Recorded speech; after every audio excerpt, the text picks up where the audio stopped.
Hi friends, எல்லோரும் எப்படி இருக்கீங்க? இன்றைக்கி சிம்பிளான டேஸ்டியான சின்ன வெங்காயத்தில் தான் பக்கோடா செஞ்சேன்.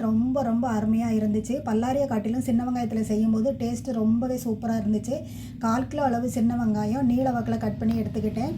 அது கூடவே 1 கப் அளவு கடலை மாவு, 1/4 கப் அரிசி மாவு, தேவையான அளவு உப்பு, 2 ஸ்பூன் சோம்பு, 1/4 டீஸ்பூன் கரம் மசாலா சேர்த்துட்டு காரத்துக்கு தகுந்த மாதிரி வத்தல் அல்லது மிளகாய் பொடி ஆட் பண்ணிக்கோங்க. நிறத்துக்காக காஷ்மீரி சில்லி பவுடர் இருந்தால் 2 ஸ்பூன் ஆட் பண்ணிவிட்டு நல்லா மிக்ஸ் பண்ணி எடுத்துக்கோங்க. ஃபஸ்ட்டே தண்ணி சேர்த்துட வேண்டாம். கடைசியாக தண்ணி தேவைப்பட்டால் ஒரு 2 ஸ்பூன் அல்லது 3 ஸ்பூன் ஆட் பண்ணிக்கோங்க. எல்லாம் சேர்த்து நல்லா மிக்ஸ் பண்ணி எடுத்த பிறகு சூடான எண்ணெயை 1 குழிக்கரண்டி அளவு சேர்த்துக்கோங்க.